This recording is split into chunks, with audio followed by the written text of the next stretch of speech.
Well, hello, good morning. Yes, it's me, Kenny from Curry, your host of the party, and today is Tuesday, June 25th, 2024, and here I am again in Grand Central Station in the heart of New York City. It's early, you can see the people behind me just starting to get their day started, and they're coming to work. But let's talk about it, because here are the things that you need to know. And yes, it is time to discuss the elephant in the room, and that being Nvidia.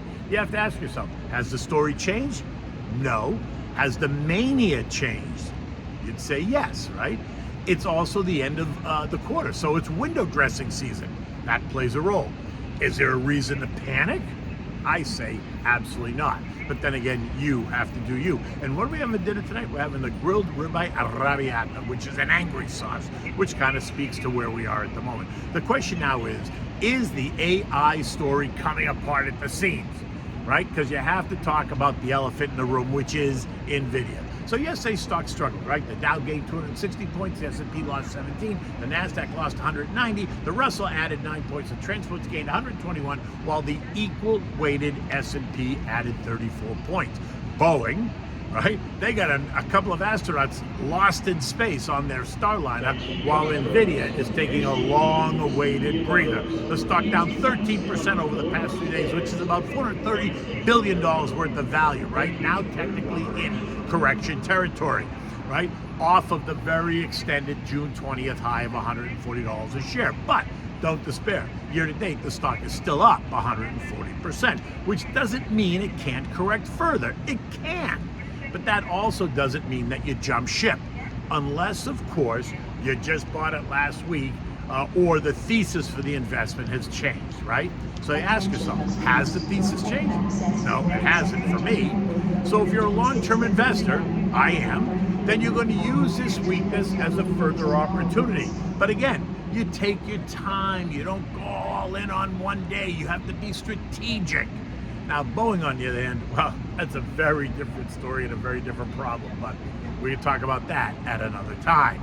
Now, at the end of the day yesterday, the move in Nvidia has been nothing but dramatic. Let's be honest, it has. It has captured the attention of everybody. I mean, how many times during the day over the past 6 months did someone say something about Nvidia, right? It's a crowded trade, which doesn't mean it's the wrong trade. It just means it needs to sort itself out after all of the drama, and trust me, there's been plenty of drama. And the 3-day sell-off is just it trying to sort itself out and stabilize, right? Overnight, the stock was actually quoted down another $2 at 116.50, 116.70, which only created even more angst overnight for European investors. But as of 5:30 this morning, the mood has swung from negative to positive, and the stock is now quoted up $2, or up 3.5% at 120.5, 121, right? And this is where the rubber now meets the road. You still have to ask yourself, are you still as hot on it as you were when the algos were all tripping over themselves to get in, right? Remember, on the way up, they can't get in fast enough, creating all this excitement. And then on the way down, they can't get out fast enough, right? And it feels crappy, and it feels lousy, it feels wrong. Only because it's losing value, not because the story or the thesis has changed. Now, you have to as an investor, you have to question your thesis, trying to rationalize why now is the time that you need to get out when you just get in, which is exactly why you need to revisit the plan. And you need to understand why you bought it in the first place. Did you do your homework? Did you overreact? Did you get just drawn into it for fear of missing out? Does it still fit your plan? Has anything really changed in the investment thesis? Look, if Bluey's is having a 15% off sale, what do? Right? Do you return your clothes? Or do you run in and wait for, maybe they're going to see if they're going to offer a 20% or a 30% sale?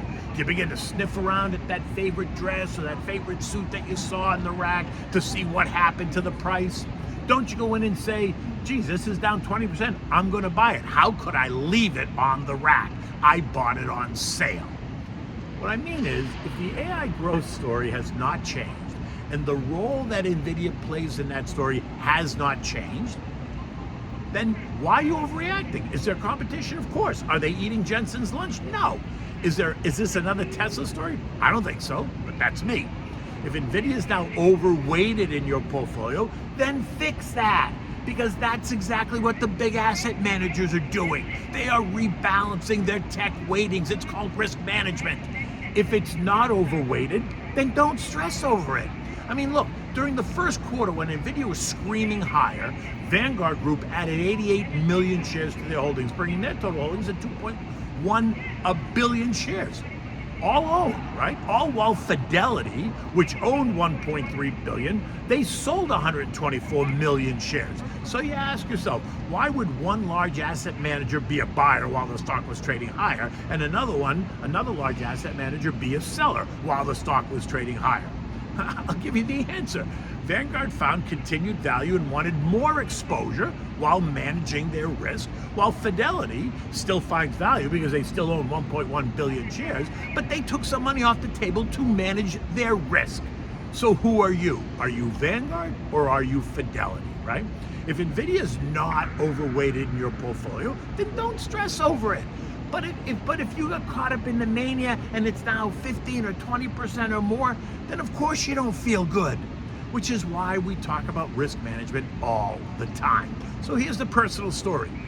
Nvidia represents 13% of my portfolio. I'm 63. I'm okay with that weighting. Some people will say it's high, some people will say it's inappropriate because of my age. I say I'm okay with it. And while the past 3 days has been unpleasant for that one stock, the overall portfolio is only down 1.6% versus the S&P down 1.1% and the Nasdaq's down 2.8%. Year to date, the portfolio is still up better than 18%. So tell me again, why should I bail on Nvidia? Why is this causing all this stress? Of the 11 S&P sectors, tech was the worst performer yesterday. The S&P down 2.6%, and anything else tech getting dragged down with it, right? The semis were down 2.8%. Cyber was down 0.3%. Disruptive tech down 0.2%. Expanded tech down 1.5%. Expanded tech software down 1%. Consumer discretionary and real estate were the other two sectors that came under some pressure yesterday, not a lot, while energy, on the other hand, was the best performer, up 1.7%. Everything else was up between 0.2 and 0.8%. Okay, it's just time to move on from that story now, right? Eco data today includes the Philly, the Richmond, the Dallas, Chicago Fed activity indexes. Nothing that I think is really going to drive the action. Tomorrow, it's all about first quarter final revision GDP, new home sales, personal consumption, and durable goods. But the real driver this week is going to be Friday's PCE deflator and the Russell rebalancing trade, which also comes on the final day of trading, so this Friday, right? So my guess is that we're going to see more action this Friday than usual for Fridays in the summer. But again, the industry knows this. It's prepared for the action. And while we're going to see a spike in volumes on the closing bell, it suggests nothing about the market at all. It's just about the Russell rebalance. U.S. futures this morning are up. Dow futures up 15, the S&P's up 13, the Nasdaq's up 85, while the Russell is flat. I expect the focus is going to remain squarely on the AI tech trade for now. Remember, the end of the quarter is only 3 days away. So big asset managers are going to continue to do their window dressing. I usually do nothing, by the way, during this kind of time period at the end of June, unless I'm forced to, because there's really nothing to do unless some big story has come out, right? Oil this morning's down 30 cents, 881.30, leaving it in the 79.50, 85.50 trading range. Gold's up a buck at 23.45, again leaving it in the 2,300, 2,400 trading range. Bonds continue to churn in line. The 2-year is yielding 4.74%, while the 10-year is yielding 4.23%. Again, no real change over the past week. Everything's trading kind of tight, right? European markets are all a bit lower this morning. Germany down 1%, while the UK's down 0.1%. Spain is due to report their GDP later on this morning. Beyond that, markets are reacting to the tech weakness in the United States.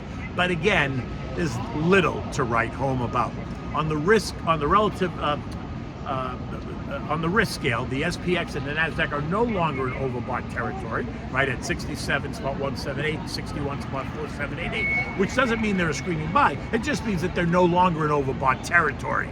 The S&P ended yesterday at 54.47, down 16 points. Futures suggesting that we will recoup some of yesterday's losses, but it's early in the day, right? The sun is just beginning to rise. Tomorrow brings us the first presidential debate, and there's a lot riding on this for the voters. But none of it is going to price stocks in the long term. What will price stocks is the economy, interest rates, earnings, margins, inflation, right? That's what drives prices in stocks. Now, this is the last week of the second quarter, so expect lots of window dressing and reallocations going into the second half of the year. Remember, portfolio managers want to shine the brightest light on themselves. And June is the marking period, so they're going to spend this week trying to do that.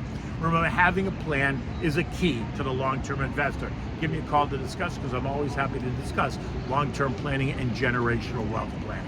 Okay, so what are we having for dinner tonight? Well, we're going to try the grilled ribeye Arrabiata, right? Now, Arrabiata is the Italian word for angry. And it seems that everybody's angry at Nvidia right now. Now, this sauce was created in Rome. It's simple to make, and it just gets angrier if you put more red chili peppers in it, right? Today we're serving this over a grilled ribeye.